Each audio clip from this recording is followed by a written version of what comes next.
దేవునికి స్తోత్రం కలుగును గాక. హల్లెలూయా, హల్లెలూయా, హల్లెలూయా. అందరూ లేచి నిలబడదాం. దేవుని యొక్క వాక్యాన్ని మనం చదువుదాం. పరిశుద్ధ గ్రంథముల నుండి ప్రకటన గ్రంథము 10వ అధ్యాయము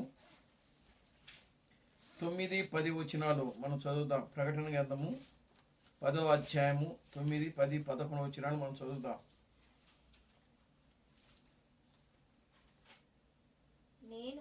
నేను ఆ దూత యొద్దకు వెళ్ళి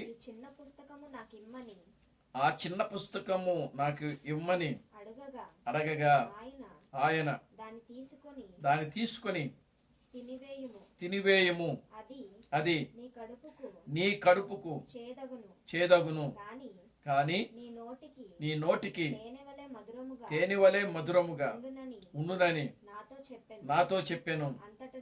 అంతట నేను ఆ చిన్న పుస్తకమును దూత చేతిలో నుండి తీసుకొని దానిని తినివేసి తిని అది నా నోటికి తేనెవలే మధురముగా ఉండెను, గాని నేను దానిని తినివేసిన తరువాత నా కడుపుకు చేదాయెను.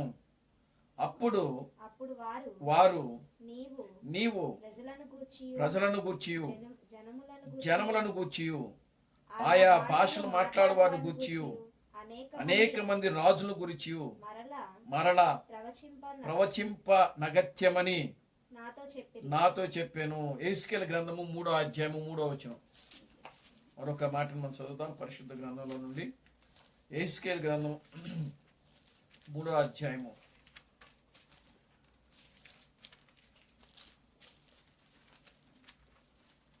2-3 వచనాలు మనం చదువుతాం.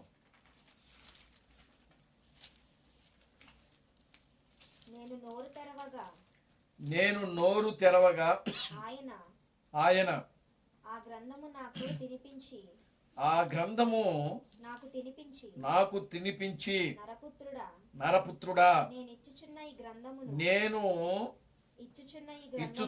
ఈ గ్రంథమును ఆహారముగా తీసుకుని దానితో నీ కడుపు నింపుకొనుమని నాతో సెలవేగా నేను దానిని భక్షించి తిని అది నా నోటికి తేనెవలే మధురముగా ఉండెను.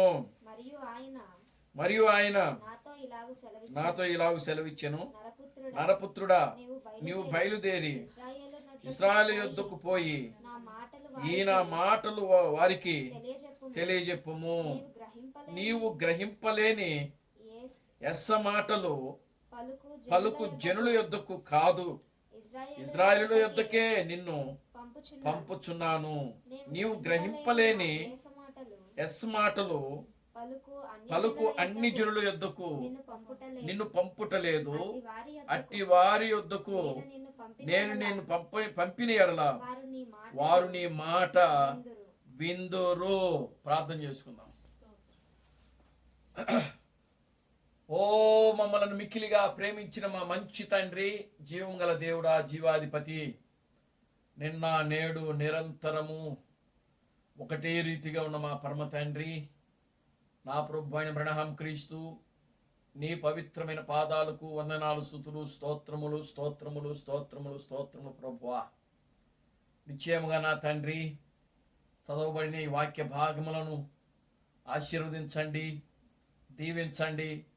ఈ రాత్రి కాల సమయంలో మాకు కావలసిన ఆహారమును మీరు మాకు వడ్డించండి. ప్రభువా, నీ వాక్యములో రాయబడింది, మనుష్యుడు రొట్టె వలన మాత్రమే జీవించుడు గాని దేవుని నోటి వచ్చు ప్రతి మాట వలన జీవించునని నీ వాక్యములో రాయబడింది. ప్రభువా, నీ వాక్యము నన్ను బ్రతికించుచున్నది, నా బాధలలో అదే నాకు నెమ్మదిని కలిగించుచున్నదని నీ వాక్యంలో రాయబడింది. ప్రభువా, నీ వాక్యము నాయన తేనె కంటెను జుంటె తేనె ధారల కంటే మధురమైనదని నీ వాక్యములో రాయబడింది. ప్రభువా, నీ వాక్యము నాయన అది ఎంతైనా సత్యమైనది. ప్రభువా, గనుక నా తండ్రి, అటువంటి ఆ జీవము కలిగిన మాటలు ప్రభువా, నిత్య జీవమును అనుగ్రహించే మాటలు ప్రభువా, గ్రహింపలేని గూఢ సంగతులను ప్రభువా ఈ చివరి దినాల్లో మీరు మాతో మాట్లాడుతున్నందుకే మీకు స్తోత్రములు చెల్లిస్తున్నాను. ఓ నిశ్చయముగా మీరు మమ్మల్ని బలపరచండి, ముందుకు నడిపించండి. అన్ని విషయాలు నీ కృపణ దయచేయండి. జీవం కలిగిన నా ప్రభు అయిన క్రీస్తు బ్రహ్మనుని సర్వశక్తి కలిగిన నామములో ప్రార్థించి స్తుతించి వేడుకొనుచున్నాము. ఆమేన్. ఆమేన్. అందరు కూర్చోండి.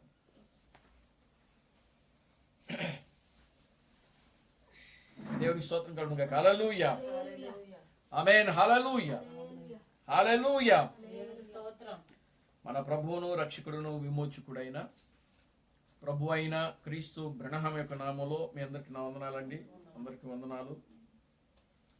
ఈ రాత్రికాల సమయంలో మరలా మన యొక్క సహోదరి పద్మాశిష్ట గారి గృహంలో చేరి ఈ రీతిగా ఆయన స్తుతించుటకు, ఆయన ఘనపరచడానికి, ఆయనను మహిమపరచడానికి దేవుడు మనకు మంచి సమయాన్ని అనుగ్రహించాడు. దేవుని స్తోత్రం కలుగును. హల్లెలూయా. ఎంతో మందికి లేని భాగ్యమును దేవుడు మనకు అనుగ్రహిస్తున్నాడు. దేవుని స్తోత్రం కలుగును. హల్లెలూయా. అనేక మంది బిడ్డలు ఈ దినాన్ని చూడాలని ఆశపడ్డారు, కానీ దేవుడు వారికి అవకాశము ఇవ్వలేదు. అనేక మంది బిడ్డలు మరణించారు. అనేక మంది రోగాలతో బలహీనతలతో ఉంటున్నారు. అనేక మంది ప్రియులారా మరణించక బలహీనతలతో కాకుండా పూర్తిగా వాళ్ళు కోమాలో ఉంటున్నారు. అంటే ప్రియులారా ఎటుగాని పరిస్థితుల్లో ఉంటున్నారు. కానీ దేవుడు తన యొక్క ఉచితమైన కృపను బట్టి, దయను బట్టి, ప్రేమను బట్టి దేవుడు మనలను కాపాడుతూ, మనల్ని రక్షిస్తూ, మనల్ని బ్రతికిస్తూ, ఆయన మనలను సజీవులుగా ఉంచుతూ ఉన్నాడు. దేవుని స్తోత్రం కలుగును. హల్లెలూయా. ఆమేన్. హల్లెలూయా. కనుక ప్రియమైన దేవుని బిడ్డలారా, దేవుని యొక్క ప్రేమను మనము ఏం చేయాలి? అర్థం చేసుకోవాలి. దేవుడు ఎంత ప్రేమమయుడో అర్థం చేసుకోవాలి. దేవుని యొక్క దయ, దేవుని యొక్క సహనము, దేవుని యొక్క కృప మనము అనుక్షణము కూడా ప్రియులారా దేవుని యొక్క సహనాన్ని మనము ఏం చేయాలంటే ఆ సహనాన్ని మనము పరీక్షించకూడదు. దేవుని యొక్క సహనాన్ని మనము పరీక్షించకూడదు. దేవుని యొక్క ప్రేమకు మనము ప్రియులరా ఆయన యొక్క ప్రేమను మనము పరీక్షించకూడదండి. దేవుని స్తోత్రం కలుగును. హల్లెలూయా. నా మీద ప్రేమ ఉందా లేదా? చాలామంది ఏం చేస్తారంటే భార్యలు భర్తను టెస్ట్ చేస్తూ ఉంటారు. నా మీద ప్రేమ ఉందా లేదా? లేదా భర్త భార్యను టెస్ట్ చేస్తూ ఉంటాడు. నా మీద ప్రేమ ఉందా లేదా? ఇవన్నీ కూడా పనికి మాలిన వ్యర్థమైనవి అన్నమాట. దేవుని స్తోత్రం కలుగును. హల్లెలూయా. కనుక దేవుడు ప్రేమామయుడు.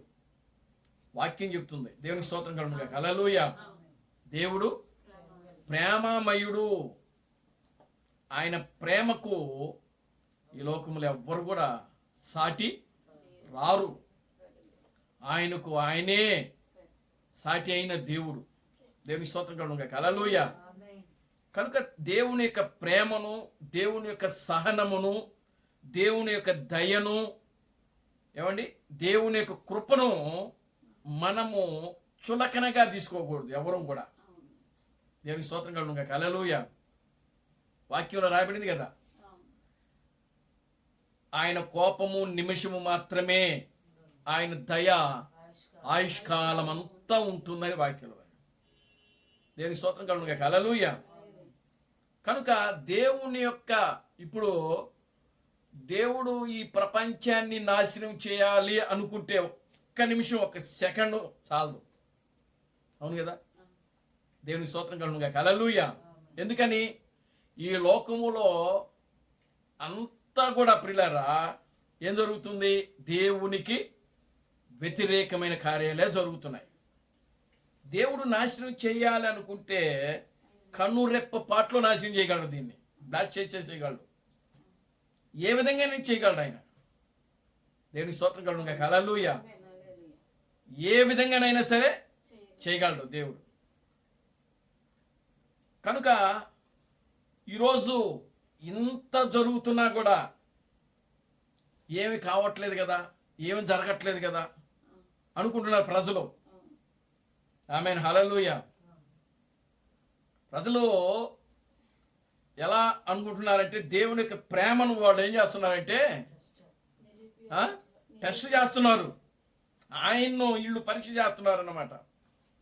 దేవుని స్తోత్రం కలుగును. హల్లెలూయా. దేవుణ్ణి పరీక్ష చేస్తే మనమే నష్టపోతాం. దేవునికి స్తోత్రం కలుగును. హల్లెలూయా. ఎందుకంటే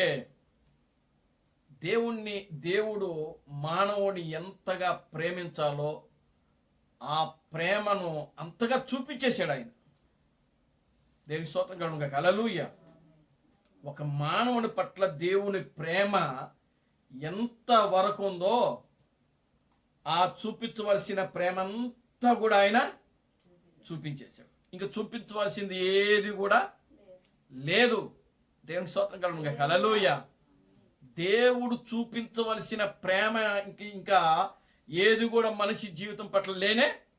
ఎందుకు అనంటే ఆయన మానవుని కోసము, మనిషి కోసము ఆయన ఏం చేసినాడంటే తన రక్తాన్నే ఆయన ఏం చేశాడు, దారపోసాడు. ఒకసారి కాదు, 2 సార్లు ఆయన ఈ లోకంలో మానవుడిగా వచ్చి, ఏమండి, 2 సార్లు ఆయన మానవుడిగా వచ్చి తన రక్తాన్ని ఏం చేసినాడంటే ఆయన ఒలగబోసాడు, తన రక్తాన్ని కాచాడు. అంతగా దేవుడు మానవుణ్ణి ప్రేమించాడు. మరి అంతకంటే ఇంకెవడైనా ప్రేమిస్తాడా ఈ లోకంలో? ఒక మనిషి కోసం మనిషి మరణిస్తున్నాడు అని అంటే అది ఎంతవంటి ప్రేమ. దేవునికి స్తోత్రం కలుగును. హల్లెలూయా. కనుక దేవుని మనము పరీక్షించకూడదు. దేవుని యొక్క ప్రేమను మనము చులకనగాను మనం ఎన్నడూ కూడా చేయకూడదండి. దేవునికి స్తోత్రం కలుగును. హల్లెలూయా. ఆమేన్, హల్లెలూయా. ఆయన యొక్క దయను, ఆయన యొక్క ప్రేమను, ఆయన యొక్క సహనమును ఎన్నడూ కూడా మనము చులకనగా తీసుకోకూడదు, నిర్లక్ష్యము చేయకూడదు. దేవుని యొక్క ప్రేమను మనము, ఆయన కృపను, ఆయన యొక్క దయను, ఆయన యొక్క సహనమును నిర్లక్ష్యంగా చేయకూడదు. దేవునికి స్తోత్రం కలుగును. హల్లెలూయా. Glory to God. హల్లెలూయా.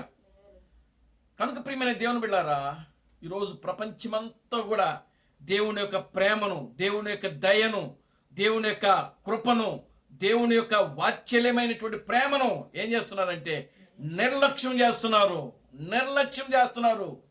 అశ్రద్ధ చేస్తున్నారు. కారణం ఏంటి ప్రియులారా? వాళ్ళు ఎటు పోతున్నారో కూడా తెలియట్లేదు. దేవుని స్తోత్రం కలుగును. హల్లెలూయా. ఏం చేస్తున్నారో కూడా తెలియటం లేదు. ఆమేన్, హల్లెలూయా. ఎటు పోతున్నారో తెలియట్లేదు, ఏమి చేస్తున్నారో తెలియటం లేదు, ఎవరి కోసం చేస్తున్నారో కూడా తెలియటం లేదు. పర్థము లేనటువంటి వాదనల యందు ప్రజలు ఏం చేస్తున్నారంటే నిమగ్నమైపోతా ఉన్నారు. దేవునికి స్తోత్రం కలుగును. హల్లెలూయా. కనుక ప్రియమైన దేవుని బిడ్డలారా, దేవుని యొక్క ప్రేమలోనికి మనము రావాలా, దేవుని యొక్క దయలోనికి మనం రావాలా, దేవుని యొక్క కృపలోనికి మనం రావాలి. ఆమేన్, హల్లెలూయా. ఎల్లప్పుడూ కూడా ఆయన కృప కోసం మనము ఏం చేయాలి? ఎదురు చూస్తూ ఉండాలి, కనిపెట్టుకుంటూ ఉండాలి. దావీదు అంటున్నాడు కదా, నీ కృప కోసము నేను దినము ఏం చేస్తున్నాడంటే కనిపెట్టుకునిచున్నాను అంటున్నాడు ఆయన. కనుక ప్రతి వ్యక్తి కూడా మనం ఆయన కృప కోసమే మనము ఎదురు చూడాలి. దేవునికి స్తోత్రం కలుగును. హల్లెలూయా. ఆయన ప్రేమను విడిచిపెట్టి మనం దూరంగా ఉండకూడదండి. ఆయన ప్రేమను విడిచిపెట్టి, ఆయన సహనమును విడిచిపెట్టి, ఆయన కృపను మనం విడిచిపెట్టి దూరంగా మనము ఉండకూడదు. దేవునికి స్తోత్రం కలుగును. హల్లెలూయా. ఎల్లప్పుడూ కూడా ఆయన కృప కోసము మనం కనిపెడుతూ నిత్యము కూడా దేవుని యొక్క సన్నిధిలో మనము దేవుని స్తుతిస్తూ, దేవుని ఘనపరుస్తూ, దేవుని ప్రేమిస్తూ, దేవునికి స్తోత్రం కలుగును. హల్లెలూయా. కనుక ఆ విధంగా ప్రియులారా మనము దేవుని యొక్క ప్రేమను చూపించాలి. దావీదు, పరిశుద్ధ గ్రంథంలో దావీదు ఉన్నాడు కదా, దావీదు ఒక రోజున ఏం చేస్తున్నాడంటే షిమ్మి అనేటువంటి వ్యక్తి ఉన్నాడు బైబిల్లో. ఆ వ్యక్తి ఏం చేస్తాడంటే దావీదును దూషిస్తాడు, శపిస్తూ ఉంటాడు. దేవునికి స్తోత్రం కలుగును గాక. హల్లెలూయా. అయినా సరే దావీదు ఒక్క మాట కూడా ఆ యొక్క షిమ్మి విషయంలో మాట్లాడు. దేవునికి స్తోత్రం కలుగును గాక. హల్లెలూయా. అతనిని క్షమించేయండి. చూడండి ప్రియులారా, అది ప్రేమ, దేవుని యొక్క ప్రేమ, దేవుని యొక్క సహనము, దేవుని యొక్క దయ. దేవునికి స్తోత్రం కలుగును గాక. హల్లెలూయా. కనుక ఆ విధంగా ఈరోజు మనము కూడా జీవించాలి దావీదులాగా. దేవునికి స్తోత్రం కలుగును గాక. హల్లెలూయా. దావీదులాగా మనము ప్రేమించే గుణం ఉండాలి.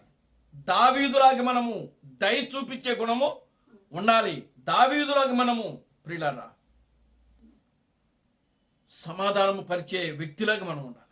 దేవునికి స్తోత్రం కలుగును గాక. హల్లెలూయా. కనుక మనము దావీదులో చూస్తున్నాం, దేవునిలో మనము ఇవన్నీ కూడా చూస్తూ ఉన్నాం. శత్రువును కూడా మనము ప్రియులారా ప్రేమించగలిగే స్థితిలో మనము జీవించాలి. దేవునికి స్తోత్రం కలుగును గాక. హల్లెలూయా. ఆ విధంగా ఉన్నప్పుడే మనము ఒక నిజమైనటువంటి వధువుగా, క్రీస్తు యొక్క భార్యగా మనం ఈ లోకములో జీవించగలుగుతాం, ఉండగలుగుతాం. దేవునికి స్తోత్రం కలుగును గాక. హల్లెలూయా. ఆమేన్. హల్లెలూయా. సరే చూద్దాం. ఈ యొక్క పరిశుద్ధ గ్రంథంలో మనం చదివినటువంటి ఒక 2 వాక్యాల సందర్భాలు కూడా ప్రకటన గ్రంథము 10వ అధ్యాయము 9-10 వచనాల్లో మనకు ఇక్కడ యోహానుకు ఒక గ్రంథము ఇస్తున్నట్లుగా మనం చూస్తున్నాం. దేవుని స్తోత్రం కలుగును గాక. హల్లెలూయా.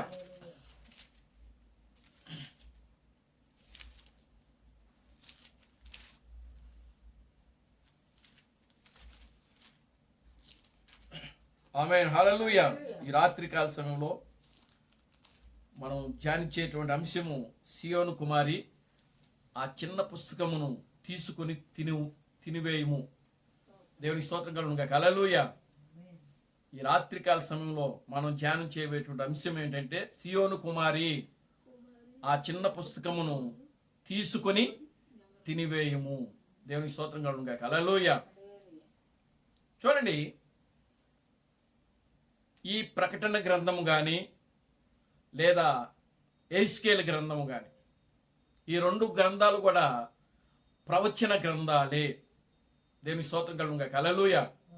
ఈ 2 గ్రంథాలు కూడా ప్రవచన గ్రంథములు. ఏ గ్రంథాలు? ప్రవచన గ్రంథం. ప్రవచన గ్రంథం అంటే ఈరోజు ప్రవచిస్తున్నారు, అది రేపు జరగచ్చు, లేకపోతే ఒక నెల తర్వాత జరగచ్చు, లేకపోతే ఒక సంవత్సరం వైపు లేదా 2 సంవత్సరాల్లో జరగవచ్చు. అంటే ఒక ప్రవచనం అనేది పలకబడుతుంది. ప్రవచనం అంటే ఏమిటంటే జరగబోయే కార్యాన్ని దేవుడు ముందుగానే తన ప్రవక్త ద్వారా ఏం చేస్తున్నాడంటే బయలుపరుస్తున్నాడు, మాట్లాడుతున్నాడు. దేవునికి స్తోత్రం కలుగును గాక. హల్లెలూయా. కనుక ఇప్పుడు ఎహెజ్కేలు కానీ ఇక్కడ ఈ ప్రకటన గ్రంథములో ఉన్న యోహాను గాని వీళ్ళిద్దరూ కూడా దేనికి సూచనగా ఉన్నారంటే నిజమైన వధువుకి సూచనగా ఉన్నారు. దేవునికి స్తోత్రం కలుగును గాక. హల్లెలూయా. ఎవరికి సూచనగా ఉన్నారు? నిజమైన వధువుకు. ఆమేన్. హల్లెలూయా. అందుకనే ఇక్కడ యోహానును ఆయన ఏమంటున్నాడంటే ఆ చిన్న పుస్తకమును తీసుకుని దానిని తినివేయము అని దూత వచ్చి యోహానుతో చెప్పినప్పుడు యోహాను ఆయన దగ్గరికి వెళ్ళి ఆ చిన్న పుస్తకాన్ని తీసుకుని దాన్ని తీసుకుని ఏం చేశాడు? తినివేశాడు. ఆమేన్. హల్లెలూయా. తిన్నప్పుడు అది ఆయన కడుపుకి చేదుగా ఉందంట, ఆయన నోటికి ఇదిగో తేనె కంటే మధురంగా ఉందంట. ఈ 2 సందర్భాలు మనము ఎహెజ్కేలు గ్రంథంలో మనం చూస్తున్నాం. దేవునికి స్తోత్రం కలుగును గాక. హల్లెలూయా. అంటే ఏం జరగబోతుందో ముందు దేవుడు ఎహెజ్కేలుకు చూపించాడు. ఆమెన్, హల్లెలూయా. తర్వాత మరల ఎవరికి చూపిస్తున్నాడు? యోహానుకు చూపిస్తున్నాడు. ఏం జరగబోతుందో. దేవుని నామానికి మహిమ కలుగును గాక. హల్లెలూయా. అంటే ఈ 2 పుస్తకాలలో కూడా దేవుడు తన యొక్క వధువుకి ఒక పుస్తకముని ఇవ్వబోతున్నాడు, ఒక గ్రంథాన్ని ఇవ్వబోతున్నాడు. ఆమెన్, హల్లెలూయా. అర్థమవుతుందండి? దేవుడు తన వధువుకి. ఇక్కడ యోహాను ఎవరికి సూచనగా ఉన్నాడు అని అంటే వధువుకి సూచనగా ఉన్నాడు.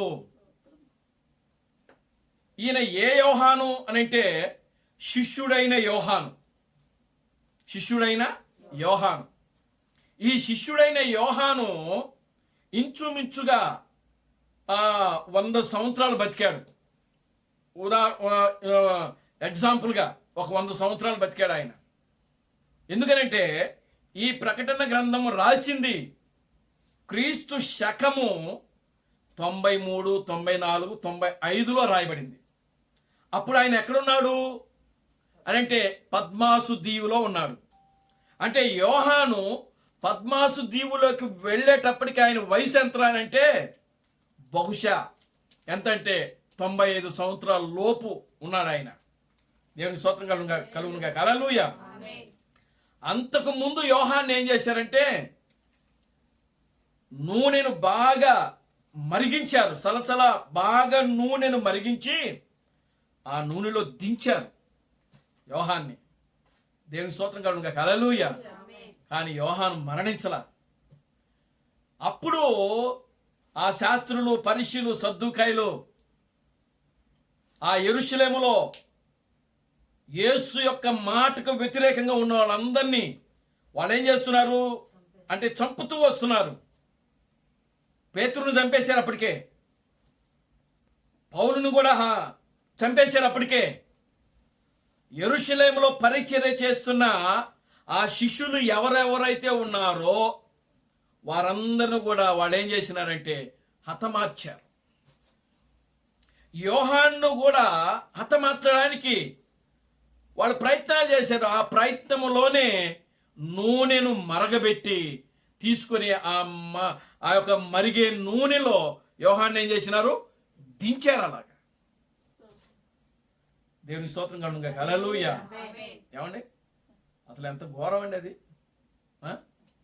అసలు మనిషిని సరసర కాగే నూనెలో, మరిగే నూనెలో అసలు మనిషిని దించి పైకి లేపారనంటే అసలు ఉంటాడండి? దేవుని స్తోత్రం కలుగునుగా. హల్లెలూయా. కానీ యోహాను ఉన్నాడు అలాగే. దేవుని స్తోత్రం కలుగునుగా. హల్లెలూయా. కనుక ఇప్పుడు చూడండి, ఇక యోహాను అన్ని విధాలుగా వాళ్ళు ప్రయత్నం చేశారు. అంటే ఏ విధంగా చంపాలో అనుకుని వాళ్ళ యొక్క ఆలోచనలో ఉన్నారో ఆ యొక్క ఆలోచనలన్నీ కూడా యోహాను పట్ల అమలు చేశారు. కానీ చివరికి వాళ్ళ యొక్క ప్రయత్నాలన్నీ కూడా ఏమైపోయినాయంటే విఫలమైపోయినాయి. లాస్ట్ ప్రయత్నం ఏంటంటే తీసుకెళ్ళి పద్మాసు దీవులో వదిలేసేస్తే అక్కడ విష జంతువులు ఉంటాయి. ఆ జంతువులకి యోహాను ఏమైపోతాడంటే ఆహారంగా మారిపోతాడు అనుకున్నారు వాళ్ళు. కానీ ఎప్పుడైతే ఆ పద్మాసు దీవులో యోహాను అడుగుపెట్టాడో వెంటనే దేవుని ఆత్మ ఆ పద్మాసు దీవుని ఆయనకు స్వాధీనంలో తీసుకున్నాడు. ఆయన దేవునికి స్తోత్రం చెప్పండి. హల్లెలూయా. ఆమేన్, హల్లెలూయా. యోహాను ఎప్పుడైతే ఆ పద్మాసు దీవిలో అడుగు పెట్టాడో అన్ని జంతువులన్నీ వచ్చేసాయి యోహాను దగ్గరికి. యోహానుకు స్వాగతం పలికాయి. దేవుని స్తోత్రం కలుగునుగా. హల్లెలూయా. యోహానుకు స్వాగతం పలికాయి జంతువులు. సింహం వచ్చి స్వాగతం పలికింది, ఏనుగు వచ్చి స్వాగతం పలికింది. అక్కడున్నటువంటి విషపూరితమైనటువంటి పురుగులు కానీ, పాములు కానీ, జంతువులు కానీ, క్రూరమైనటువంటి జంతువులు ఏవైతే ఉన్నాయో అవన్నీ కూడా యోహాను అడుగు పెట్టగానే వాయి ఏం చేసినాయంటే స్వాగతం పలికాయి. దేవుని స్తోత్రం కలుగునుగా. హల్లెలూయా. ఆమేన్, హల్లెలూయా. ఎందుకు? యోహాను పెళ్లి కుమార్తెకు సూచనగా ఉన్నాడు అక్కడ. Glory to God. హల్లెలూయా. దేనికి సూచనగా ఉన్నాడు?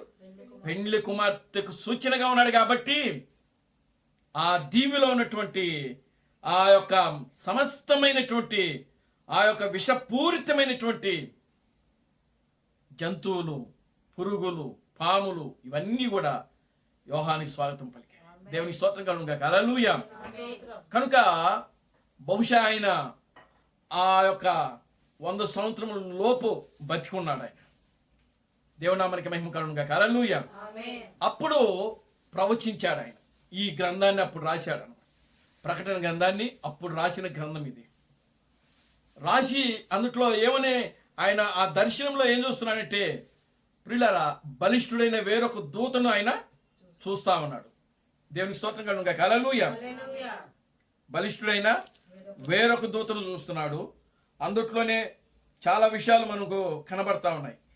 ఈ యొక్క 10వ అధ్యాయం అంతా కూడా ఒక ప్రవచనము. ఇది ప్రవచనం.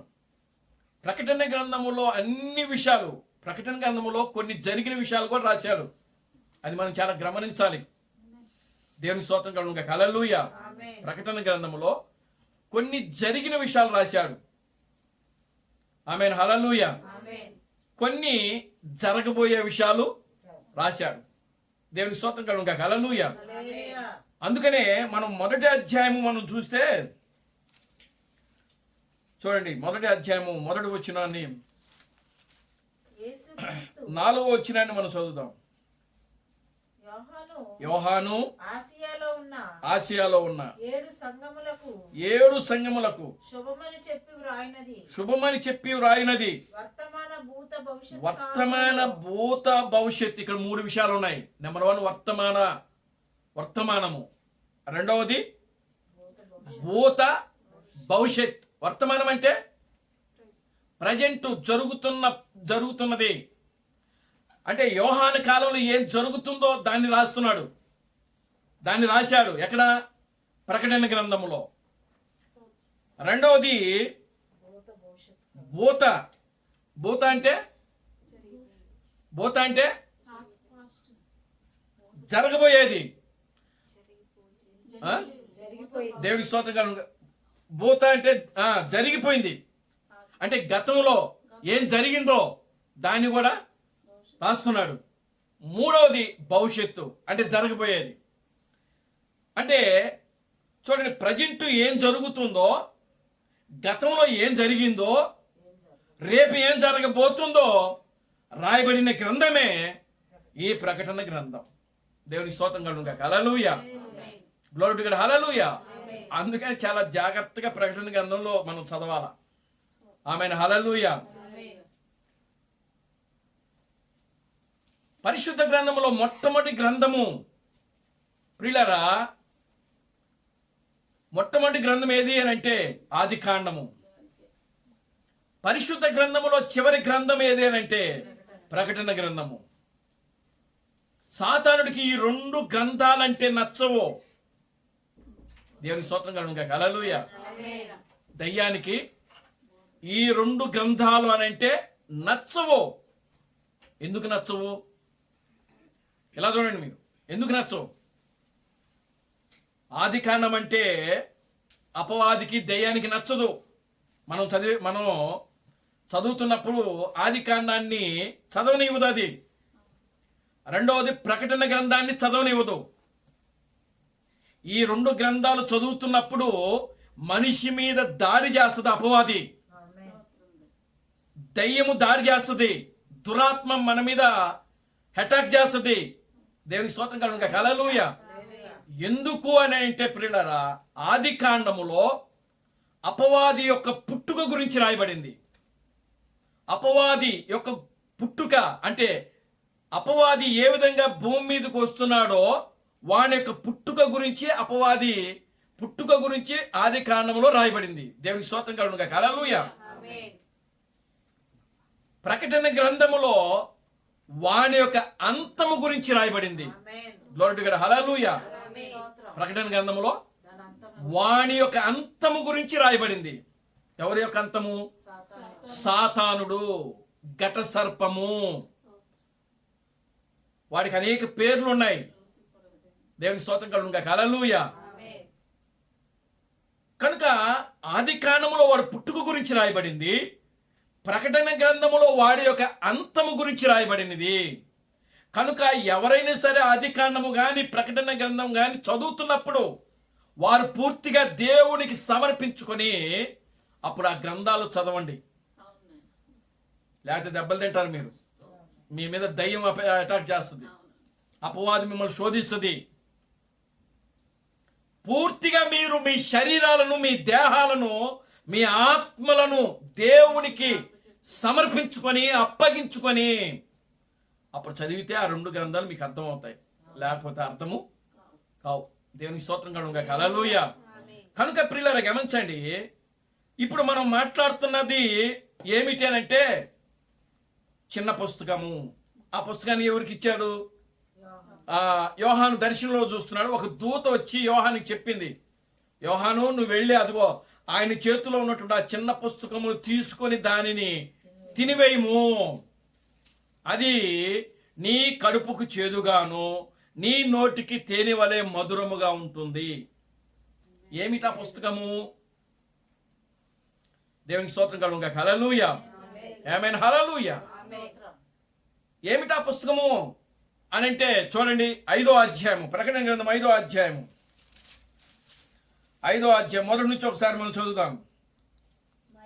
మరియు లోపటను వెలుపటను వ్రాత కలిగి 7 ముద్రలు గట్టిగా వేసి ఉన్న ఒక గ్రంథము సింహాసనమునందు ఆసీనుడై ఉన్న వాణి కుడి చేతిలో చూచి తిని, మరియు దాని ముద్రలు తీసి ఆ గ్రంథము విప్పుటకైనను యోగ్యుడైన వాడు ఎవడును, యోగ్యుడైన వాడు ఎవడని బలిష్ఠుడైన ఒక దేవదూత బిగ్గరగా ప్రచురింపగా చూచి తిని. చాలండి. సింహాసనం మీద ఒక ఆయన ఉన్నాడు, ఆయన చేతిలో 7 ముద్రలు గట్టిగా ముద్ర వేసిన గ్రంథం ఉందంట. అది లోపట వ్రాత కలిగి ఉంది, వెలుపట కూడా వ్రాత కలిగి ఉన్నది. దేవునికి స్తోత్రం కలుగును గాక. హల్లెలూయా. ఇప్పుడు చూడండి, అదే పుస్తకమును మరలా ప్రకటన గ్రంథము 10వ అధ్యాయంలోకి వస్తే 2-3 వచనాలు చూడండి. 10వ అధ్యాయము మొదటి నుంచి చదవండి. ఆయన చేతిలో విప్పబడిన ఒక చిన్న పుస్తకమును ఉండెను. ఆయన తన కుడి పాదము సముద్రం మీదను ఎడమ పాదము భూమి మీదను మోపి సింహము గర్జించున్నట్లు గొప్ప శబ్దముతో ఆర్భాటించెను. చూడండి, చాలండి. దేవునికి స్తోత్రం కలుగును గాక. హల్లెలూయా. ఇప్పుడు అక్కడేమో 7 ముద్రలు గ్రంథము, లోపటను వెలుపటను వ్రాత కలిగిన గ్రంథము అక్కడ ఉన్నది. అది ఎవరి దగ్గర ఉన్నది? సింహాసనం మీద కూర్చున్న వాడి చేతిలో ఉంది. దేవునికి స్తోత్రం కలుగును గాక. హల్లెలూయా. ఇప్పుడు ఈ ప్రకటన కింద 10వ అధ్యాయములో విప్పబడిన చిన్న పుస్తకం ఉంది. ఇక్కడ దేవునికి స్తోత్రం కలుగును గాక. హల్లెలూయా. అక్కడేమో ముద్రేసిన గ్రంథం అది. అంటే ఆ ముద్రలో ఏముందో, ఏం రాయబడింది ఎవరికి తెలియదు. కానీ ఇక్కడ విప్పబడింది ఇది. దేవునికి స్తోత్రం కలుగును గాక. హల్లెలూయా. 10వ అధ్యాయంలోకి వచ్చేటప్పటికి విప్పబడిన ఒక చిన్న పుస్తకమును నేను చూచి తిని అంటున్నాడు ఇక్కడ. దేవునికి స్తోత్రం కలుగును గాక. హల్లెలూయా. ఇప్పుడు ఈ చిన్న పుస్తకమే యోహాను చేతికి ఇవ్వబడింది. అది ఏమిటి అని అంటే 7 ఉరుముల యొక్క పుస్తకము, 7 ముద్రల యొక్క పుస్తకము. దేవునికి స్తోత్రం కలుగును గాక. హల్లెలూయా. గ్రంథము 2 భాగాలు. ఇది గ్రంథము 2 భాగాలు. ఒకటి వెలుపట రాయబడినటువంటి ముద్రలు, రెండవది లోపట రాయబడినటువంటి 7 ముద్రలు. దేవునికి స్తోత్రం కలుగును గాక. హల్లెలూయా. బయట ఎన్ని ముద్రలు ఉన్నాయి? 7 ముద్రలు ఉన్నాయి. లోపల ఏమున్నాయి? 7 ముద్రలు ఉన్నాయి. బయట ఉన్నటువంటి ఆ 7 ముద్రలు ఏమిటి అని అంటే 7 సంఘకాలాలు. ఆమేన్, హల్లెలూయా. అందుకే క్రీస్తు బ్రహ్మము 7 సంఘకాలాలు క్లియర్గా వివరించేశాడు ఆయన. 7 ముద్రల్లో ఉన్నటువంటిది ఏమిటి అని అంటే 7 సంఘకాలాలే. అంటే 7 సంఘకాలాలు ఎప్పుడు ప్రారంభమయ్యి ఎప్పుడు అంతమవుతున్నవి. రెండవది, ఆ 7 సంఘకాలాలకు వర్తమానికులు ఎవరు, వాళ్ళ పేర్లేమిటి, ఎప్పుడెప్పుడు జరిగినాయి, సంఘ చరిత్ర ఎప్పుడు ప్రారంభమైంది, ఎప్పుడు అంతమవుతున్నది. ఈ విషయాలన్నీ కూడా క్లియర్గా క్రీస్తు బ్రహ్మం ఏం చేసినాడంటే 7 సంఘకాలాల్లో 7 ముద్రల్లో అన్నీ కూడా ఆయన మాట్లాడుకుంటూ వచ్చాడు. అయితే లోపట ఉన్నటువంటి 7 ముద్రలు, ఆ 7 ముద్రలే 7 ఉరుములు. దేవుని స్తోత్రం కలుగునుగాక, హల్లెలూయా.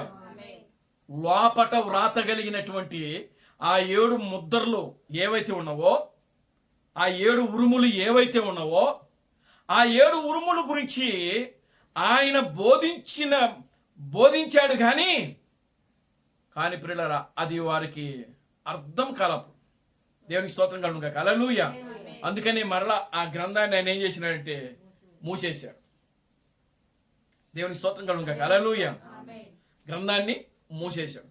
అప్పుడు 10వ అధ్యాయం 7వ వచనం వచ్చేటప్పటికి 7వ దూత పలుకు దినములలో దేవుడు తన దాసులకు ప్రవక్తలకు తెలిపిన సువార్త ప్రకారము దేవుని మర్మము సమాప్తమగును అని చెప్పాడు ఆయన.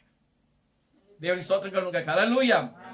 అప్పుడు ఈ సమాప్తం అవుతున్నప్పుడే ప్రియులారా గమనించండి,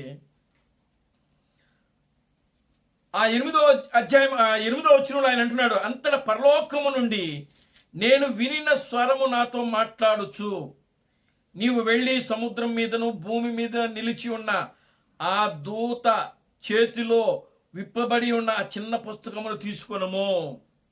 ఇది పెళ్లి కుమార్తె అన్నమాట. దేవునికి స్తోత్రం కలుగునుగాక, హల్లెలూయా. అంటే యోహాను ఎవరికి సూచనగా ఉంది? పెళ్లి కుమార్తెకు. అంటే ఆల్రెడీ ఇవి 2 పరిచర్యలు. భూమి మీద ఒక పరిచర్య, రెండవది ఏంటి? సముద్రము, అది ఒక పరిచర్య. భూమి అనగా అమెరికా, సముద్రం అనగా ఇండియా. అంటే ఈ భూమిలో పరిచర్యలో ఎవరు పరిచర్య జరిగింది అని అంటే క్రీస్తు బ్రహ్మములో జరిగిన పరిచర్య అది. సముద్రము అంటే ఇండియాలో ఎవరి ద్వారా జరిగింది ఆ పరిచర్య అంటే క్రీస్తు థామస్ ద్వారా పరిచర్య జరిగింది. ఇప్పుడు ఈ 2 పరిచర్యలు భూమి మీద సముద్రం మీద ఆ బలిష్ఠుడైన దూత అడుగుపెట్టినప్పుడు వధువు వెళ్ళి ఆ యొక్క గ్రంథాన్ని తీసుకుంటుంది. ఇప్పుడు ఆ గ్రంథములో ఏమి రాయబడి ఉన్నదో అదే ప్రియులారా వధువుకు నిజమైనటువంటి ఆహారము. దేవునికి స్తోత్రం కలుగునుగాక, హల్లెలూయా. అది నిజమైనటువంటి ఆహారము వధువుకి. అంటే చూడండి, అమెరికాలో దేవుడు ఒక భాగాన్ని వివరించాడు. అది ఏ భాగాన్ని వివరించాడు? వెలుపట ఉన్నటువంటి ముద్రలు ఆయన వివరించాడు. లోపట ఉన్న ముద్రలు ఎవరు వివరించారు? క్రీస్తు థామస్ వివరించాడు సంఘానికి. దేవునికి స్తోత్రం కలుగునుగాక, హల్లెలూయా. అయితే క్రీస్తు బ్రహ్మము వాటిని వివరించాడు కానీ ఆనాడు సంఘము పెళ్లి కుమార్తె ఇంకా దానిని గ్రహించలేనటువంటి స్థితిలో ఉంది. ఆమేన్, హల్లెలూయా. వధువు పరిపూర్ణమైన స్థితిలోనికి రాలేనటువంటి స్థితిలో ఉన్నది. దాన్ని ఏమంటున్నారు? మెచ్యూరిటీ ఇంకా అవ్వలేదండి. దేవునికి స్తోత్రం కలుగునుగాక, హల్లెలూయా. ఏమవ్వలేదు? పరిపక్వత, పూర్తి ఇంకా ఎదుగుదల రాలా. ఎవరికి? వధువుకి. క్రీస్తు యొక్క వధువు అక్కడ ఇంకా పరిపక్వతలోకి రాలేదామె. దేవుని నామానికి మహిమ కలుగునుగాక, హల్లెలూయా. అయితే ఎప్పుడు వస్తుంది అనంటే క్రీస్తు థామస్ యొక్క పరిచర్యలోనే ఆ వధువు ఏం చేయబడుతుందనంటే పూర్తిగా ఆమె ఒక పరిపూర్ణము చెందినటువంటి ఒక స్త్రీగా బయటకు వస్తా ఉంది అక్కడ. దేవునికి స్తోత్రం కలుగునుగాక, హల్లెలూయా. అన్నిటినీ చదవగలిగినటువంటి స్థితిలోకి వచ్చింది. అన్నిటిని కూడా అర్థం చేసుకునే స్థితిలోకి వధువు వచ్చింది. అందుకనే యోహాను ఆ దూత యోహాను తోటి నువ్వు వెళ్ళి ఆ చిన్న పుస్తకమును తీసుకొని తినుము. దేవునికి స్తోత్రం కలుగుగా. హల్లెలూయా. చూడండి, క్రీస్తు మనహాం చెప్తున్నాడు అక్కడ. దాని గురించి ఆయన ఏం మాట్లాడుతున్నాడో ఒకసారి మనం చూద్దాం. దేవుని నామానికి మహిమ కలుగుగా. హల్లెలూయా. దేవుని నామానికి మహిమ కలుగుగా. హల్లెలూయా. స్తోత్రం కలుగుగా. హల్లెలూయా.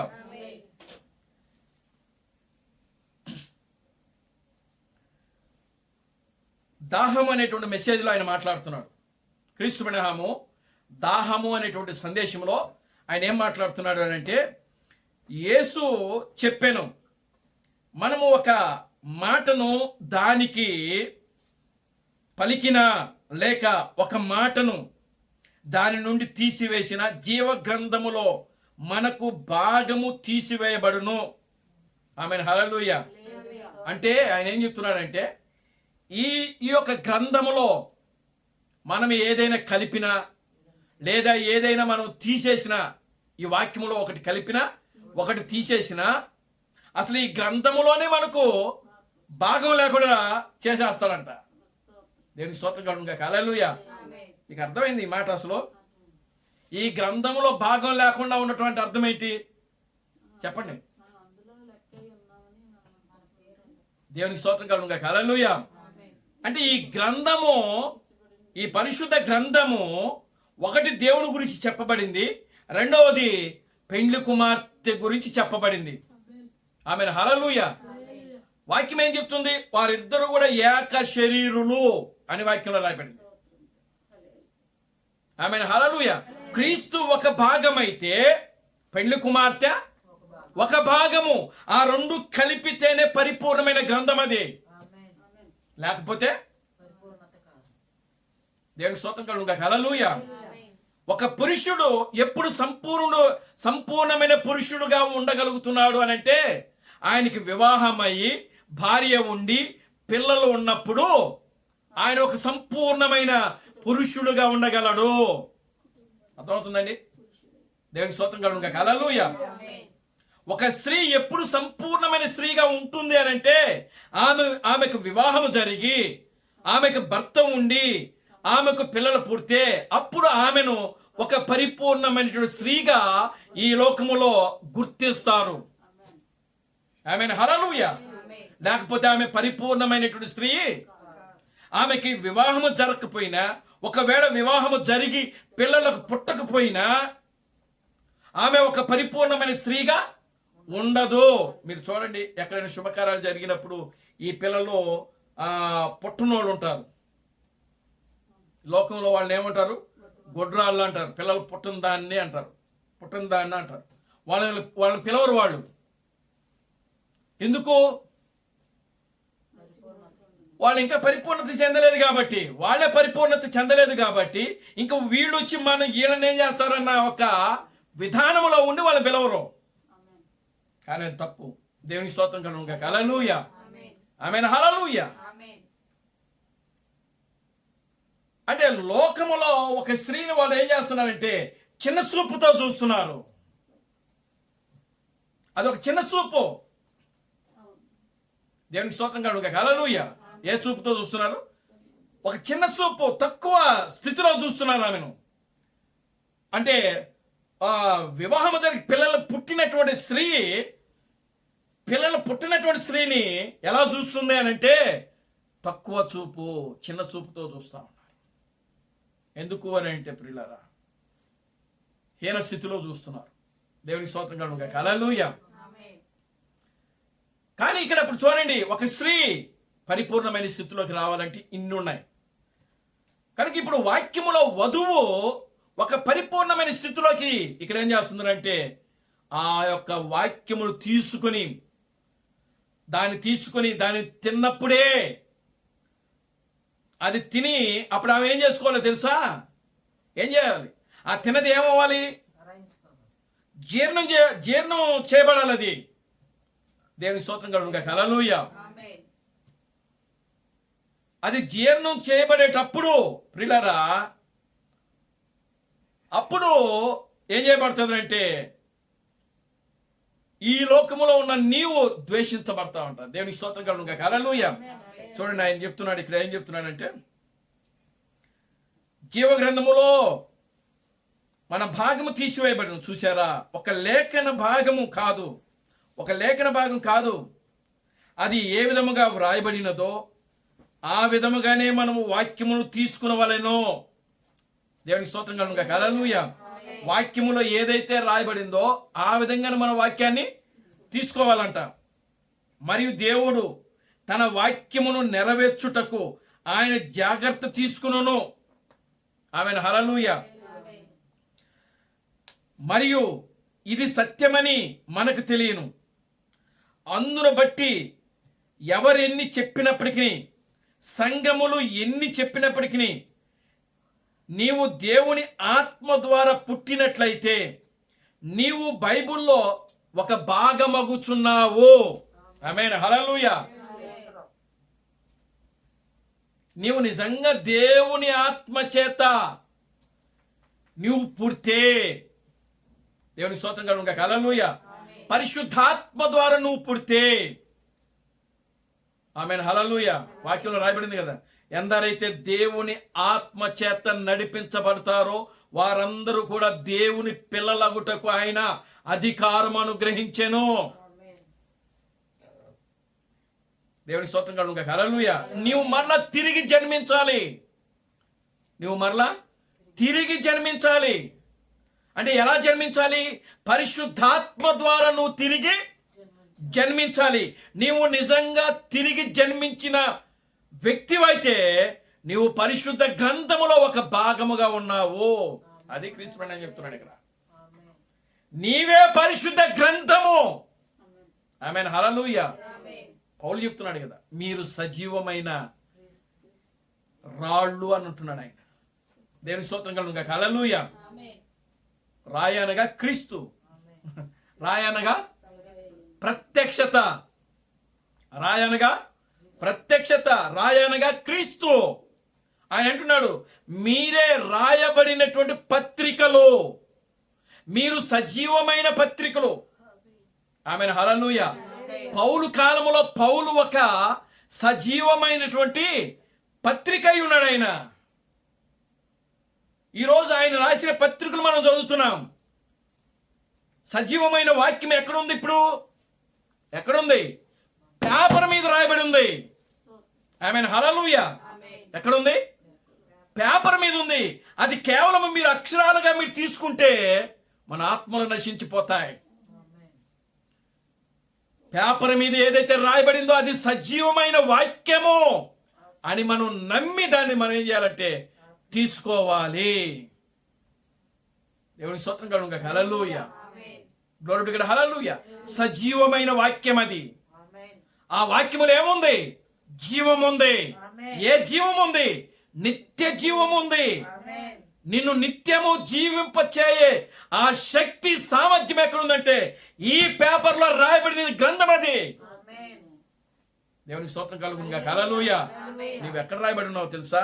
పేపర్ మీద రాయబడి ఉన్నావు.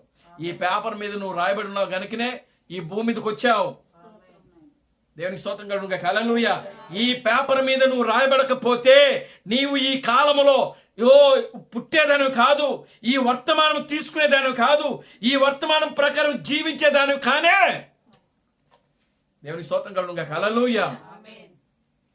ఎప్పుడో రాశాడు ఆయన, 2000 సంవత్సరాల క్రితం రాశాడు. ఆమేన్. హల్లెలూయా. మరి దానిని నెరవేర్చుటకే మనం ఈ భూమి మీదకి వచ్చాం. రాయబడిన పత్రికలు మీరు. ఇక్కడ ఏదైతే రాయబడిందో దానిని నెరవేర్చడానికి, దానిని చూపించడానికి, దానిని జీవింప చేయడానికి సజీవమైన వ్యక్తులుగా ఇప్పుడు మీరు భూమి మీద ఉన్నారు. మీరు వాక్యములో భాగమై ఉన్నారు. మీరే వాక్యమై ఉన్నారు. దేవునికి స్తోత్రం కలుగును గాక. హల్లెలూయా. ఇది నీ గురించి రాయబడిన, నీ గురించి, నా గురించి రాయబడినటువంటి గ్రంథం ఇది. దేవునికి స్తోత్రం కలుగును గాక. హల్లెలూయా. చూడండి ఆయన ఇంకా ఏమంటున్నాడు చూద్దాం. దేవునికి స్తోత్రం కలుగును గాక. హల్లెలూయా. నీవు దేవుని ఆత్మ ద్వారా పుట్టినట్లయితే నీవు బైబిల్లో ఒక భాగముగా ఉన్నావు. దేవుడు యెహెజ్కేలుతో చెప్పాను, అంటే యెహెజ్కేలు గ్రంథం మనం చదివాం కదా 3వ అధ్యాయం. అంటే ఇక్కడ యోహానుతో ఏదైతే చెప్పాడో యెహెజ్కేలుతో కూడా అదే చెప్తున్నాడు ఇక్కడ. దేవునికి స్తోత్రం కలుగును. హల్లెలూయా.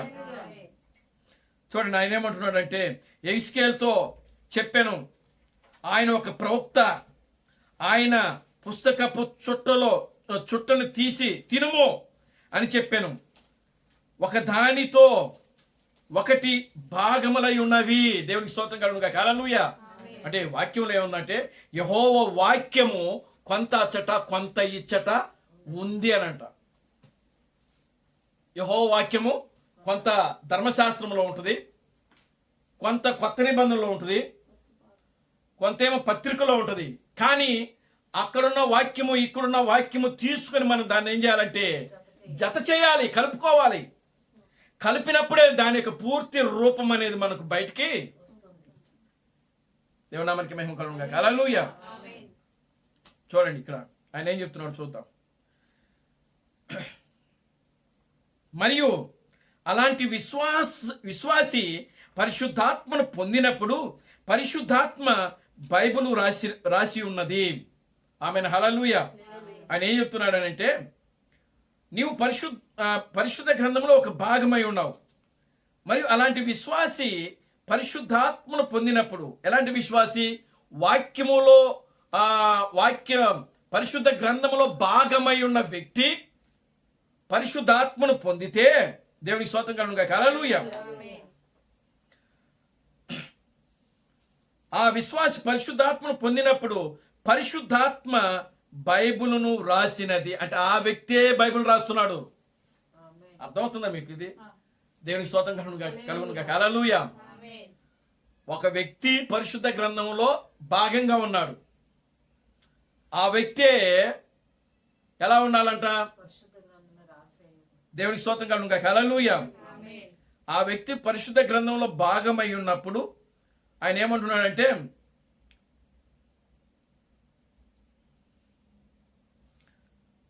దేవునికి స్తోత్రం కలుగును గాక. హల్లెలూయా. ఆ వ్యక్తి పరిశుద్ధ గ్రంథములో భాగమై ఉన్నప్పుడు ఆ వ్యక్తి పరిశుద్ధాత్మను ఏం చేస్తున్నాడంట? పరిశుద్ధాత్మ ద్వారా పుట్టినట్లయితే పరిశుద్ధ గ్రంథములో నీకు భాగం ఉంటుంది. మొట్టమొదటిగా మీరు ఇక్కడ గ్రహించాల్సింది ఏంటంటే, నువ్వు నిజంగా పరిశుద్ధాత్మ ద్వారా పుడితే మీరు పరిశుద్ధ గ్రంథములో భాగమై ఉంటారు. ఆమేన్. హల్లెలూయా. మీరు విషయాలు కొంచెం గుర్తుపెట్టుకోండి. దేవుని నామానికి మహిమ కలుగును గాక. హల్లెలూయా. ఆయన ఇంకో మాట ఏమన్నాడు? ఇదే విషయాన్ని యెహెజ్కేలుతో మాట్లాడాడు ఆయన. ఆమేన్. హల్లెలూయా. దానితో ఒక భాగమై ఉన్నావు. అలాంటి విశ్వాసి, ఎలాంటి విశ్వాసి? పరిశుద్ధ గ్రంథములో భాగమై ఉన్న విశ్వాసి పరిశుద్ధాత్మను పొందినప్పుడు ఆ పరిశుద్ధాత్మయే బైబిల్ రాసినది. ఆమేన్. హల్లెలూయా. అంటే బైబిల్ రాసింది ఎవరో కాదు. బైబిల్లో ఎవరైతే భాగమై ఉన్నారో వాళ్ళే పరిశుద్ధ గ్రంథాన్ని రాశారంట. దేవునికి స్తోత్రం కలుగును గాక. హల్లెలూయా. ఎలా రాశారు? పరిశుద్ధాత్మను పొంది. ఆమేన్. హల్లెలూయా. మరియు వారు దేవుని ఆత్మ, దేవుని వాక్యమై ఉన్నది. ఆత్మే వాక్యమై ఉన్నది. అంటే ఇది ఇక్కడ ఏది కూడా ఆత్మ వేరు వాక్యము వేరు కాదు. ఆత్మే వాక్యము, వాక్యమే ఆత్మ. దేవునికి స్తోత్రం చెప్పండి. హల్లెలూయా. అంటే ఈ వాక్యములో మీరు భాగమై ఉన్నప్పుడు మీరే పరిశుద్ధాత్మ, మీరే వాక్యము, సమస్తము కూడా మీరే. అదే అక్కడ. దేవుని నామానికి మహిమ కలుగును గాక. హల్లెలూయా. దేవుని ఆత్మ దేవుని వాక్యమై ఉన్నది. నా మాటలు ఆత్మయై ఉన్నవి. ఆది యందు వాక్యము. నేను చూసారా? మళ్ళీ అక్కడికి వచ్చాడు ఆయన. ఆమేన్. హల్లెలూయా. ఎక్కడికి వస్తున్నాడు? ఆది యందు వాక్యము ఉండెను, వాక్యము దేవుని యొద్ద ఉండెను, వాక్యము దేవుడై ఉండెను, ఆ వాక్యమే శరీరధారి అయి మన మధ్య నివసించెను. ఎక్కడికి వెళ్ళిన మూలవాక్యం అక్కడికి రావాల్సిందే. కనుక ఈ రోజున పరిశుద్ధ గ్రంథములో మీరు భాగములై ఉన్నారు. మీరే పరిశుద్ధాత్మగా ఉన్నారు. మీరే వాక్యముగా ఉన్నారు. మీకు ఏం అవసరమై ఉన్నదంటే ఈ వాక్యమే అవసరమై ఉంది. దేవునామానికి మహిమ కలుగునుగాక. హల్లెలూయా. ఆయన నిన్న నేడు నిరంతరము ఏకరీతిగా ఉన్నాడు. మరియు నీవు వాక్యములో భాగమై ఉన్నావు. ఓ అప్పుడు ఏదైనా వెంటనే నీలో ఆ శబ్దము చేయు పరికరము మ్రోగుతుంది. చూడండి, అది మరణము దారిలో ఉన్నదని తెలియజేయట కొరకు దానిని మనము ఎన్నడూ చేయరాదు. దేవుని స్తోత్రం కలుగునుగాక. హల్లెలూయా. ఆమేన్. హల్లెలూయా. కనుక ప్రియమైన దేవుని బిడ్డలారా, ఈరోజు ఆ గ్రంథాన్ని తీసుకొని తినుము అనేటి దాని అర్థం ఏంటంటే నీవే గ్రంథముగా మారిపోవాలి. అది దాని అర్థం. ఆ గ్రంథం ఏమై ఉన్నది? వాక్యమై ఉన్నది.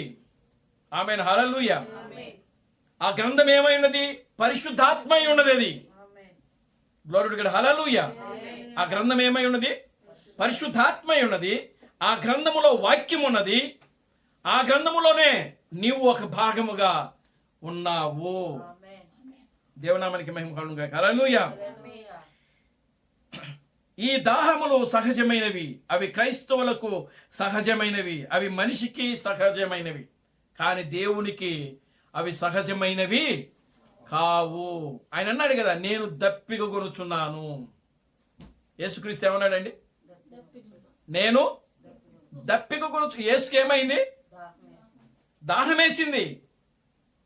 అది ఏ దాహము? శరీర సంబంధమైన దాహము కాదు. ఆమేన్. హల్లెలూయా. ఆయన అన్నాడు, ఓ స్త్రీ, నాకు దాహమేస్తుంది, నువ్వు నాకు నీళ్ళు ఇవ్వు అని అన్నాడు ఆయన. దేవునికి స్తోత్రం కలుగునుగాక. హల్లెలూయా. అప్పుడు ఆమె ఏమంటుంది? నువ్వు చూస్తే యూదుడిలాగా ఉన్నావు, నేను సమరయ స్త్రీని. యూదులకి సమరయులకు సాంగత్యము పొత్తు కుదరదు కదా. ఆమేన్. హల్లెలూయా. అప్పుడు ఆయన అంటున్నాడు, ఓ స్త్రీ, ఇదిగో నీవిచ్చే నీళ్లు నేను తాగితే నాకు మరలా దాహం వేస్తుంది. కానీ నేను ఇచ్చే నీళ్లు నువ్వు కానీ తాగితే నువ్వు ఎన్నటికీ కూడా దప్పిక కొనవు. ఆమేన్. హల్లెలూయా. దప్పిక కొనిన వారులారా నా యొద్దకు రండి, వచ్చి మీ దాహమును తీర్చుకొనుడి. దేవునామానికి మహిమ కలుగునుగాక. హల్లెలూయా. కనుక ఏమిటి పెండ్లి కుమార్తె యొక్క దాహం? ఏమిటి? వాక్యమే. ఆమేన్. హల్లెలూయా. పెండ్లి కుమార్తె యొక్క ఆహారం ఏమై ఉన్నది? వాక్యమే. అందుకని ఆయన అంటున్నాడు, ఓ యోహాను, వచ్చి ఇదిగో ఈ యొక్క గ్రంథమును తీసుకొని తినివేయము. దేవుని నామానికి మహిమ కలుగునుగాక. హల్లెలూయా. చూడండి, ప్రకటన గ్రంథం 5వ అధ్యాయం అనేటువంటి వర్తమానంలో ఆయన మాట్లాడుతున్నాడు. 7 మడతలను కలిగి ఉన్న ఈ 7 విమోచన ప్రణాళికల యొక్క పుస్తకము. ఆ కుడి చేతిలో ఉన్న పుస్తకం ఏంటో తెలుసా? దేవునామానికి మహిమ కలుగునుగాక. హల్లెలూయా. ఆ కుడి చేతిలో ఉన్నట్టు ఆ పుస్తకం ఏంటంటే, ఆ చిన్న పుస్తకం ఏంటో తెలుసా? ఆయన ఏం మాట్లాడుతున్నాడంటే 7 మడతలను కలిగి ఉన్న ఈ 7 విమోచన ప్రణాళికల యొక్క పుస్తకం అంటది. 7 విమోచన ప్రణాళికలు ఉన్నాయంట. ఎన్ని విమోచన ప్రణాళికలు? 7. ఆ 7 విమోచన ప్రణాళికల గురించే ఆ చిన్న పుస్తకంలో రాయబడిందంట. దేవుని స్తోత్రం కలుగునుగాక. హల్లెలూయా. మనము మన కోసము తీసుకొని రాబడినది ఆ 7 మడతలనే ఈ పుస్తకమందు కలిగి ఉన్నది. బలిష్ఠుడైన ఒక దూత ఏదో ఒక విషయమును గురించి ఆర్భాటించుటకు ఆయన చేతిలో ఉన్న ఆ చిన్న పుస్తకమును యోహానికి ఇచ్చి తినివేయము అని చెప్పారు. దృశ్యమును ఇప్పుడు మనము ప్రకటన గ్రంథం 10వ అధ్యాయంలోకి వెళ్ళి చూడబోతున్నాం. యోహాను ఆ పుస్తకమును తీసుకుని తినివేయగా అది అతని నోటికి తేనె వలెను మధురముగా ఉండెను, కానీ అతని కడుపుకు చేదాయను. దానిని మీరు తిని జీర్ణించుకున్నప్పుడు అది మీలోనికి వెళ్ళి చేదాయను. దేవుని స్తోత్రం కలుగునుగాక. హల్లెలూయా. కడుపులోకి వెళ్ళి అది జీర్ణమైన తర్వాత కడుపుకి ఏమైపోయిందంట? అది చేదైపోయిందంట. దేవుని స్తోత్రం కలుగునుగాక. హల్లెలూయా. ఇప్పుడు చూడండి, ఆయన ఏమంటున్నాడు అంటే, అనగా ప్రతి ఒక్క ఒక్కరికి మీరు వ్యతిరేకముగా మారుదురు. ఎప్పుడైతే ఆ చిన్న పుస్తకమును తీసుకొని మనం ఎప్పుడైతే తింటామో అది తినటానికి అది నోటికైతే చాలా తేనె వలె మధురంగా ఉంది, కానీ కడుపులోకి వెళ్ళి జీర్ణమైన తర్వాత అది చేదుగా మారింది. అంటే ప్రణాం గారు ఏం చెప్తున్నాడంటే ప్రతి ఒక్కరు మీకు వ్యతిరేకంగా మారిపోతారంట. దేవునికి స్తోత్రం కలుగును గాక. హల్లెలూయా. నీవు ఒక పరిశుద్ధ గుండ్రాయి అని పిలువబడతావు. ఆమేన్. హల్లెలూయా. నీవు ఇది అది లేదా వేరే ఏదైనా అని ప్రతి ఒక్కరు నిన్ను చూచి తిట్టెదరో. ఆమేన్. హల్లెలూయా. నిజమే కదా. ఇప్పుడు చూడండి, క్రీస్తు బ్రహ్మము దేవుడు అని చెప్తే క్రైస్తవులు ఏం చేస్తారు? హేళన చేస్తారు, దూషిస్తారు, అపహాసం చేస్తారు, తిడతారు. ఏం చేస్తున్నారు? తిడతారు. ఈయనకి దెయ్యం పట్టింది, ఈయనకి బయలుజోపు పట్టింది. దేవునికి స్తోత్రం కలుగును గాక. హల్లెలూయా. చూడండి, తిట్టెదరు. అర్థమైందా? మరియు నీకు నీకు నీకు మతిపోయింది. దేవునికి స్తోత్రం కలుగును గాక. హల్లెలూయా. మిమ్మల్ని ఏమంటారు? వీళ్ళకేమన్నా మతిపోయిందా ఏంటి? ఒక మనిషిని దేవుడు అంటారు. దేవునికి స్తోత్రం కలుగును గాక. హల్లెలూయా. ఆమేన్. హల్లెలూయా. ఏమంటున్నారు? వీళ్ళకేమన్నా మతిపోయిందా? పెళ్లి చేసుకున్న వాడిని దేవుడు అంటున్నారు, ఈయనకేమన్నా మతిపోయిందా? పిల్లల కన్నా వ్యక్తి దేవుడు అంటున్నారు వీళ్ళకేమన్నా మతి భ్రమించిందా? దేవునికి స్తోత్రం కలుగును గాక. హల్లెలూయా. అది జీర్ణమైనప్పుడు మీరు ఎప్పుడైతే దాన్ని జీర్ణించుకుని, అప్పుడు జీర్ణించుకున్నది లోపలే ఉండదు, అది ఎక్కడికి వస్తుంది? బయటకు వచ్చి నెమరేస్తుంది. దేవునికి స్తోత్రం చెప్పండి. హల్లెలూయా. బయటకు వచ్చి నెమరేయటం అంటే అర్థం ఏంటో తెలుసా? నీవు ఏదైతే తిన్నావో అది మరలా నీ నోటి ద్వారా అది బయటకు రావడము. ఆమేన్. హల్లెలూయా. మీరు చూడండి, ఒక గేదెను తీసుకోండి, లేకపోతే ఒక జంతువుని తీసుకోండి. అది ఏం చేస్తుంది అంటే ఆహారం గడ్డిని తీసుకుంటుంది. గడ్డిని తీసుకున్న తర్వాత అది మరలా కొంతసేపు పడుకొని నవ్వులుతూ ఉంటుంది. ఏదో నవ్వులుతున్నట్టు, ఏదో తింటున్నట్టు నములుతూ ఉంటుంది. అంటే ఆ నమలటం అంటే దాన్ని అది ఏం చేస్తుంది అంటే ఆ కడుపులో ఉన్నది మన తిరిగి నోట్లోకి తెచ్చుకొని నెమరు వేస్తూ ఉంటుంది. ఈరోజు వధువు కూడా చేయాల్సింది అదే. దేవునికి స్తోత్రం కలుగును గాక. హల్లెలూయా. మీరు ఏదైతే తింటున్నారో దాన్ని మీరు ఏం చేసుకోవాలో తెలుసా? ముందు జీర్ణించుకోవాలి. జీర్ణించుకోవడం అంటే మీరు శక్తిని పొందాలా. ఆమేన్. హల్లెలూయా.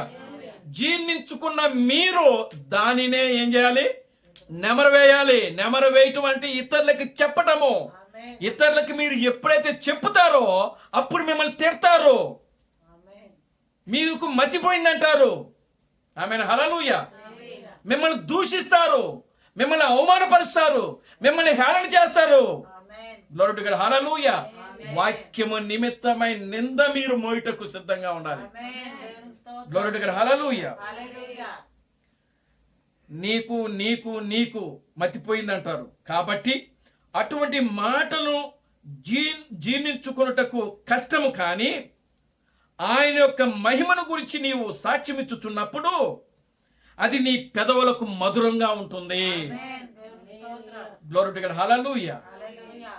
ఆయన గురించి నువ్వు సాక్ష్యం ఇస్తున్నప్పుడు అంటే ఆ కడుపులో ఉన్నది నీ పెదాల ద్వారా బయటకు వస్తున్నప్పుడు ఆ మాటలు నీకు ఎలా ఉంటాయో తెలుసా?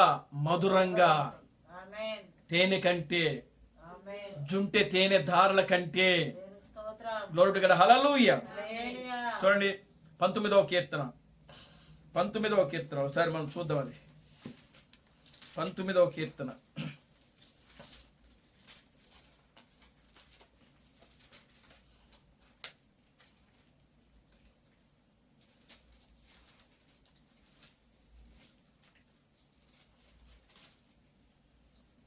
తొమ్మిదవ వచనం అనుకుంటా. చదవండి. ఓకే. కీర్తనలు 19వ కీర్తన 10వ వచనం. అవి బంగారము కంటెను విస్తారమైన మేలిమి బంగారము కంటెను కోరదగినవి తేనె కంటెను జుంటె తేనె దారుల కంటెను మధురమైనవి. ఆమేన్ హల్లెలూయా. బంగారము కంటెను మేలిమి బంగారము కంటెను కోరదగినవి తేనె కంటెను జుంటె తేనె దారుల కంటెను. అవి ఏవి మధురమైనవి? పైన 9 వచనాలు మాట్లాడుతున్నాడు దావీదు. దేవునికి స్తోత్రం కలుగునుగా. హల్లెలూయా. ఎవరి గురించి మాట్లాడుతున్నాడో ఆ మాటలు అక్కడ రాస్తున్నాడు ఆయన. చదవండి ఒకసారి మొదటి నుంచి. కీర్తనలు 19వ కీర్తన మొదటి నుంచి.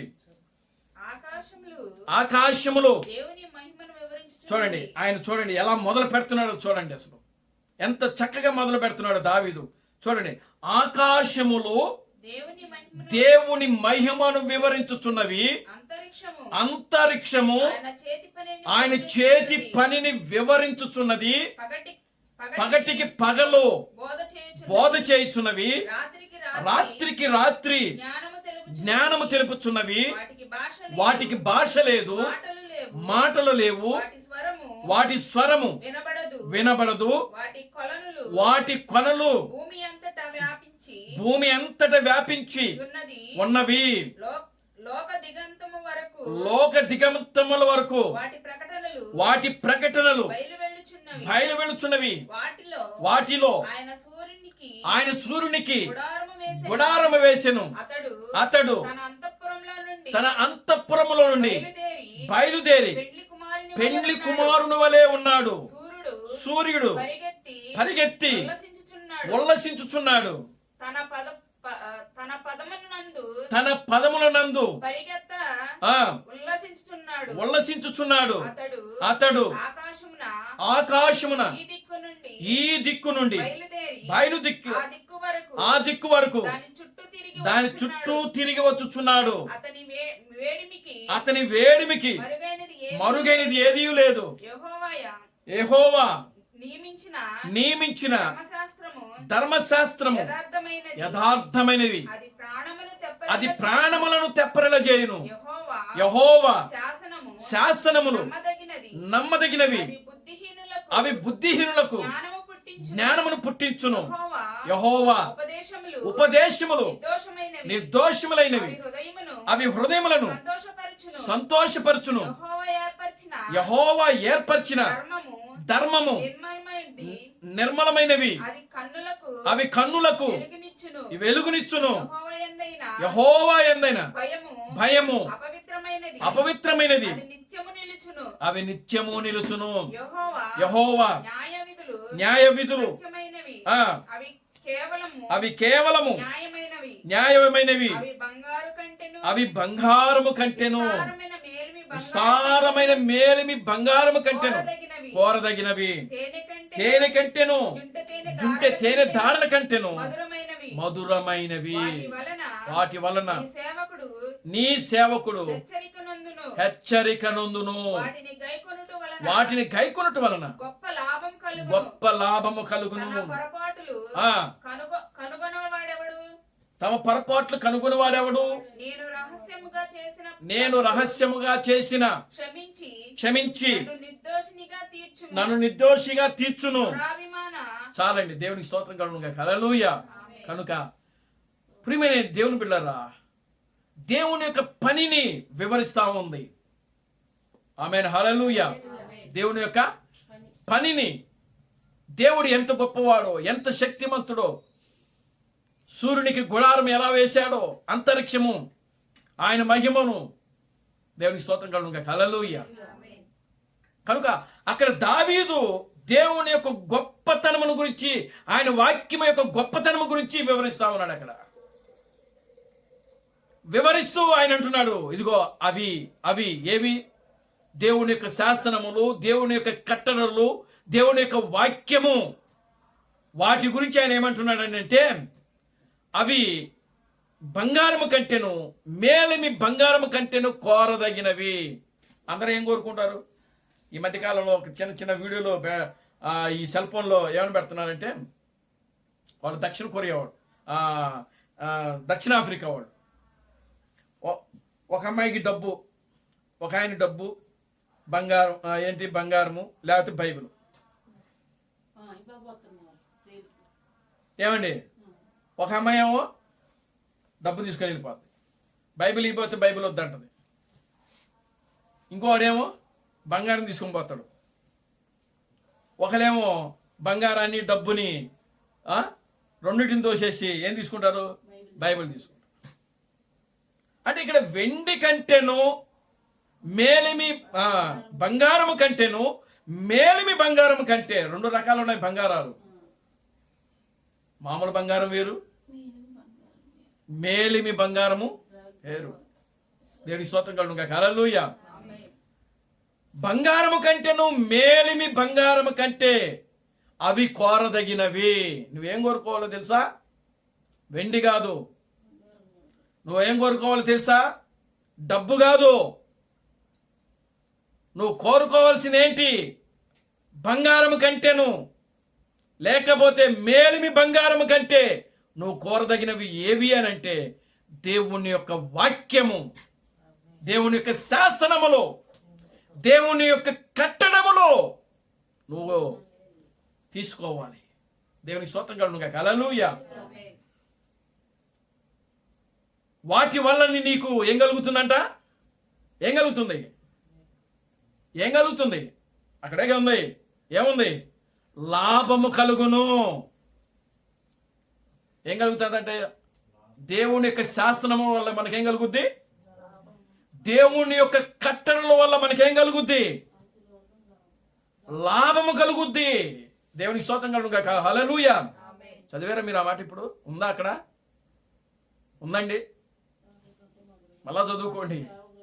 దేవునికి స్తోత్రం కలుగును గాక. హల్లెలూయా. ఏమైనా హల్లెలూయా. బంగారము మనిషికి, అసలు బంగారముతో మనిషికి పనే ఉంది? మనిషికి పని ఉందా?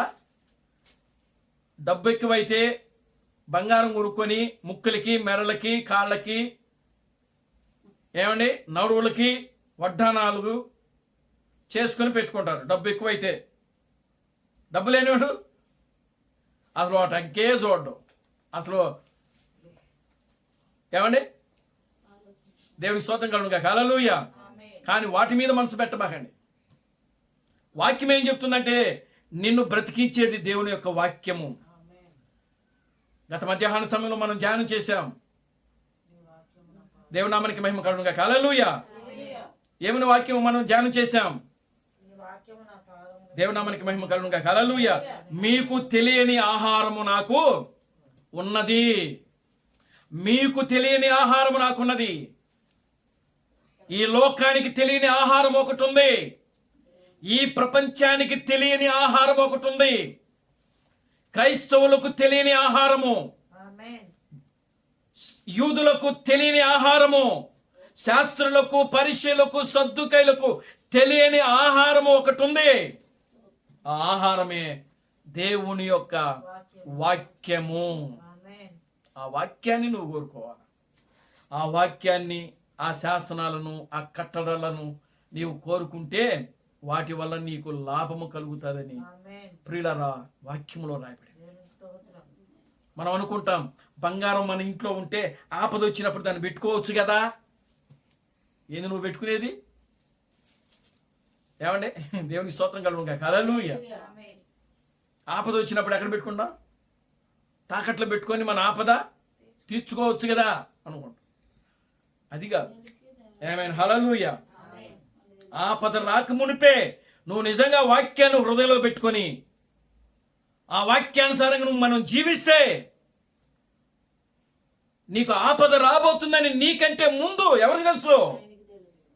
నిన్ను సృష్టించిన నీ దేవుడికి తెలుసు. ఆమేన్. హల్లెలూయా.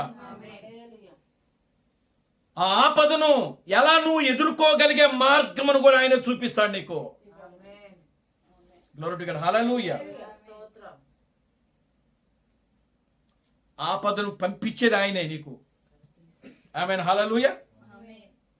ఎవరు పంపిస్తున్నారు ఆపద? దేవుడే నీకు ఆపదను పంపిస్తాడు.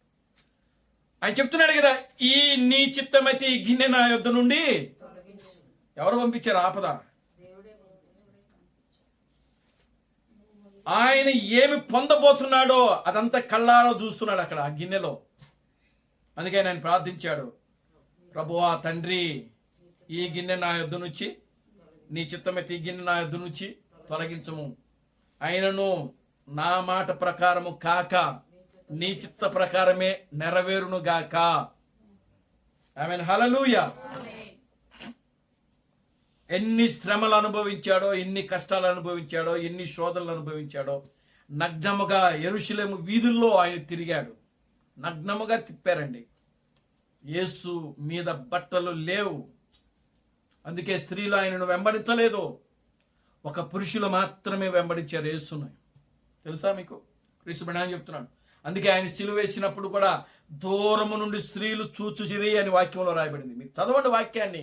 వాక్యం చదివితే మీకు తెలుస్తుంది వాక్యంలో ఏముందో. స్త్రీలు ఆయన వెంబడించలేదు.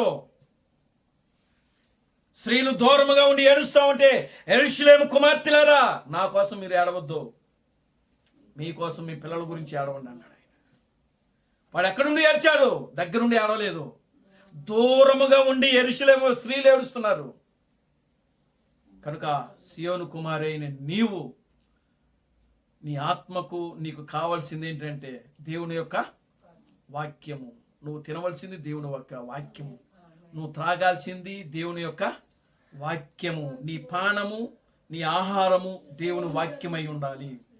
నీ నడక, నీ పడక సమస్తమును దేవుని వాక్యమై ఉండాలి. దేవుని నామానికి మహిమ కలుగునుగా. హల్లెలూయా. చాలా విషయాలు రాశాను కానీ ప్రియులారా చూడండి, వాక్యం ఏం చెప్తుంది? వాక్యం కోసమే మనం జీవించాలి. నిజంగా వాక్యము అంటే దేవుడు. వాక్యం అంటే దేవుడు. కనుక వాక్యముగా అంటే దేవుడై ఉన్నప్పుడు, నీవు వాక్యములో సగము భాగమై ఉన్నప్పుడు నీవేమై ఉన్నావు? నీవు కూడా దేవుడై ఉన్నావు. అందుకే క్రీస్తు మీరు ఈ లోకమునకు దేవుడై ఉన్నారు. ఆమేన్, హల్లెలూయా. దేవుడు దైవముల మధ్య ఉండి కూర్చొని బోధిస్తున్నాడు. ఆమేన్, హల్లెలూయా. దేవుడు దైవముల మధ్య ఉండి ఏం చేస్తున్నాడంట? బోధిస్తున్నాడంట. ఆహారం తింటున్నాడు, భోజనం చేస్తున్నాడు. దేవునికి స్తోత్రం కలుగునుగాక. హల్లెలూయా. ఇదిగో నేను అతనితోనూ అతను నాతో కూడా కలిసి భోజనము చేయుదము. Glory to God. హల్లెలూయా. కనుక ఆ యొక్క 19వ కీర్తనలో ఆ 10వ వచనంలో ఆయన చెప్తున్నాడు కదా, ఇదిగో చూడండి, మరలా చదవండి ఆ యొక్క వాక్యాన్ని మనం. 10వ వచనము, అవి బంగారము కంటేను, విస్తారమైన మేలిమి బంగారము కంటేను కోరదగినవి, తేనె కంటేను, జుంటె తేనె దారుల కంటేను మధురమైనవి. మీరు దేవుని యొక్క వాక్యాన్ని నెమరు వేసుకోవాలండి. దేవునికి స్తోత్రం కలుగునుగాక. హల్లెలూయా. పెండ్లి కుమార్తె వాక్యముతోనే జీవించాల. ఆయన భార్య యోహాను తిన్నాడు దాన్ని. యోహాను తిని మరలా వచ్చి దాని గురించి సాక్ష్యం ఇచ్చాడు ఆయన. ఆమేన్, హల్లెలూయా. అందుకని యోహాను ఏం చేసినారంటే అందరూ కూడా విడిచిపెట్టేసేసారు. యోహాను ఒక్కడే చివరిలో మిగిలిపోయాడు. ఎవ్వరు యోహానికి తోడలేరు తెలుసా? ఎవ్వరూ లేరు. అందరూ శిష్యులు చనిపోయారు, మొత్తం చనిపోయారు. క్రైస్తవ సమాజము అప్పుడు అంతా కూడా ఏమైపోయిందంటే చెల్లాచెదరైపోయింది. యెరూషలేము యోహాను ఒక్కడే మిగిలిపోయాడు. దేవునామానికి మహిమ కలుగునుగాక. హల్లెలూయా. అందుకనే ఆయన ఎత్తబడే నిజమైనటువంటి వధువుకి సూచనగా ఉన్నాడు ఆయన. ఆమేన్, హల్లెలూయా. ఒక హనోకు దేవునితో నడుచుచుండెను వాక్యంలో రాయబడింది. చూడండి, హనోకు ఆదికాండము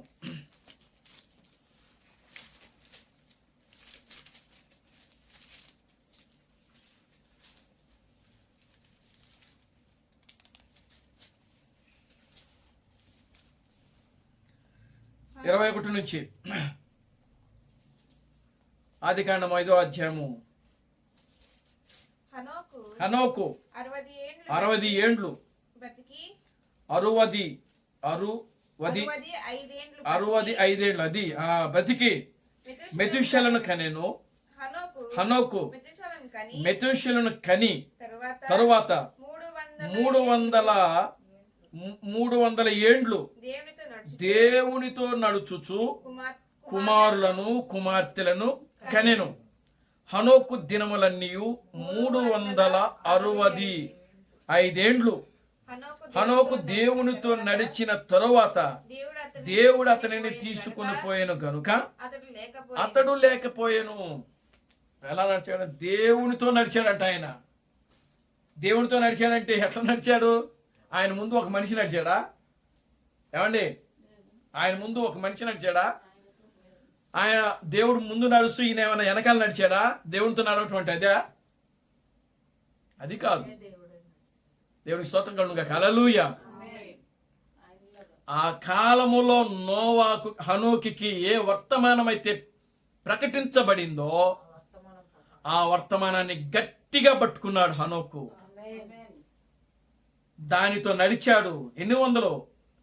ఇక్కడ 365 ఏండ్లు అని రాయబడింది. కానీ క్రీస్తు బడాని చెప్తున్నాడు 500 ఏండ్లు హనోకు బ్రతికాడంట.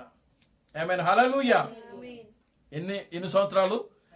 500 సంవత్సరాలు ఆయన దేవునితో నడుచుచు కుమారులను కుమార్తెలను కనుచు దేవునితో నడుచుచుండెను. ఒకరోజు ఆ దేవుడు ఆయన ఏం చేసినాడంట? కొనిపోయాడు, తీసుకుని వెళ్ళిపోయాడు. అంటే వాక్యము ఆయన ఏం చేసిందంటే తీసుకుని వెళ్ళిపోయింది. చూసారా? ఆయనే వాక్యంగా మారిపోయాడు. ఆమేన్. హల్లెలూయా. ఒకరోజు ఆ వాక్యము కనబడకుండా ఆయన శరీరం మారిపోయింది. వాక్యం యొక్క శరీరంలోకి మారిపోయాడు హనోకు. ఆ వాక్యముతో నడుస్తున్నప్పుడు, అంటే ఆ వాక్యముతో నువ్వు ఉన్నప్పుడు, ఆ వాక్యముతోనే నువ్వు నెమరు వేస్తున్నప్పుడు, జీవిస్తున్నప్పుడు, దానితోనే నువ్వు సహవాసం చేస్తున్నప్పుడు ఒక దినమున నీవు వాక్యముగా మారిపోతావు. వాక్యముగా మారిన నీవు, నీ శరీరము ఏమైపోతుందంటే మారిపోతుంది. నీ శరీరము మారినప్పుడు ఈ లోకానికి నువ్వు కనుమరుగైపోతావు. నువ్వు లోకంలోనే ఉంటావు, నువ్వు ఎక్కడికి వెళ్ళవు. కానీ లోకము నిన్ను చూడదు. దేవుని స్తోత్రం కలుగునుగా. హల్లెలూయా. కానీ లోకమును నువ్వు చూస్తానే ఉంటావు. దేవుని స్తోత్రం కలుగునుగా. హల్లెలూయా. అర్థమైందా మీకు ఈ మాట? మీ శరీరములో వాక్యము యొక్క శరీరముగా మారినప్పుడు మీరు ఇక్కడే ఉంటారు. మీరు ఇక్కడే ఉంటారు. దేవుని స్తోత్రం కలుగునుగా. హల్లెలూయా. అది ఏ శరీరము? అక్షయమైన శరీరం. మీ శరీరాలు అక్షయమైన శరీరాలు ధరిస్తాయి. ఇప్పుడు మనం ఏ శరీరంలో ఉన్నాం? క్షయమయ్యే శరీరంలో ఉన్నాం. అంటే ఈ క్షయమయ్యే శరీరమే ఏం ధరుస్తుంది? అక్షయమైన శరీరము ధరుస్తుంది. ఎప్పుడైతే అక్షయమైన శరీరము ధరిస్తుందో అప్పుడు మనము ఈ లోకములోనే ఉంటాం. కానీ లోకాన్ని ప్రజలకు మాత్రం మనం కనబడం. కానీ మీరు మాత్రం లోకాన్ని చూస్తూనే ఉంటారు. మీరు దానికి చక్కటి ఉదాహరణగా క్రీస్తు థామస్ ఏం చెప్పాడంటే, ఒక కారు ఉందనుకోండి, కారు అద్దాలకు ఫిలిం వేసి ఉంటుంది. ఇది వరకు బ్లాక్ ఫిలిం వేసేవాడు, ఇప్పుడు అద్దాలకు ఫిలిము ఉండనివ్వటం పోలీసు వాడు.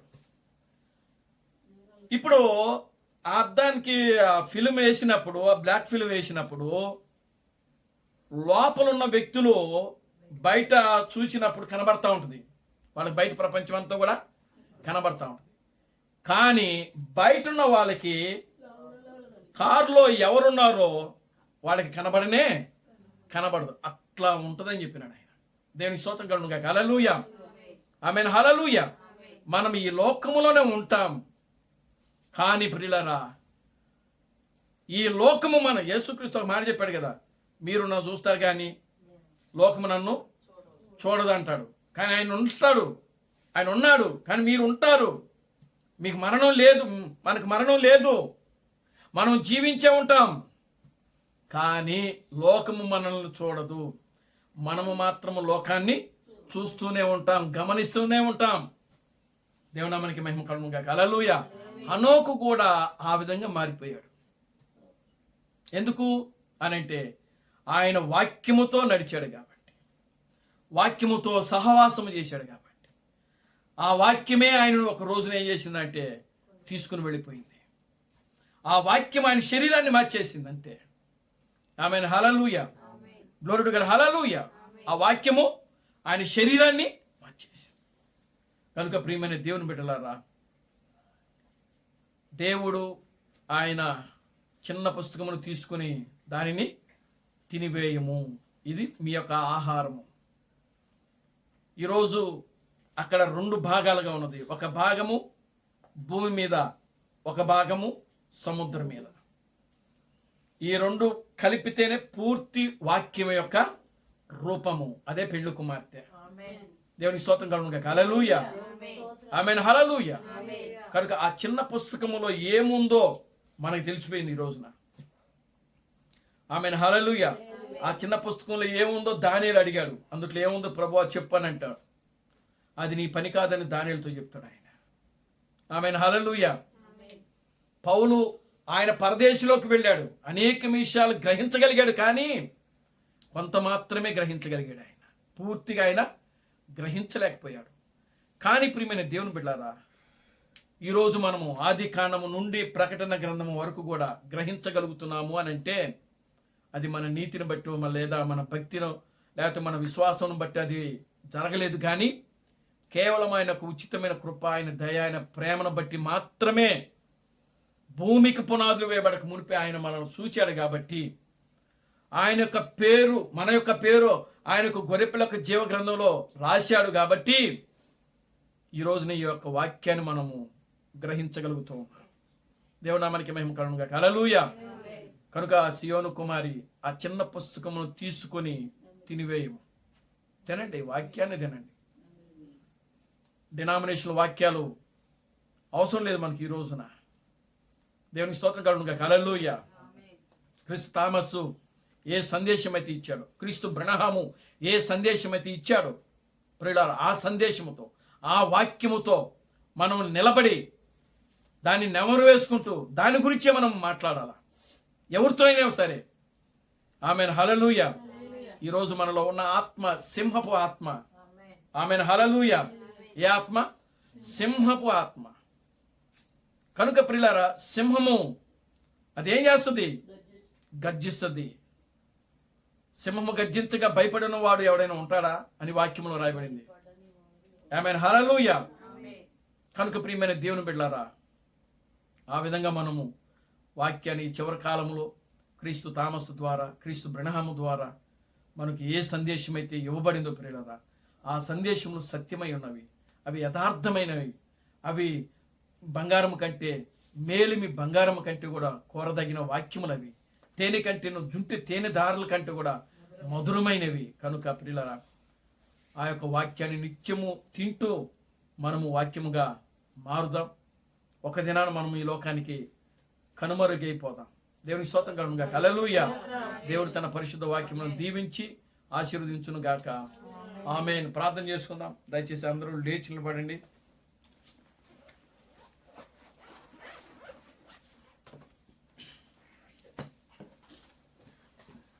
ప్రార్థన చేద్దాం. ఓ మమ్మల్ని మిక్కిలిగా ప్రేమించిన మా మంచి తండ్రి, జీవం గల దేవుడా, జీవాధిపతి, నిన్న నేడు నిరంతరము ఒకటే రీతిగా ఉన్న మా పరమ తండ్రి, ఓ నా ప్రభు అయిన బ్రనహాం క్రీస్తు, మీకు వందనాలు, స్తుతులు, స్తోత్రములు ప్రభువా.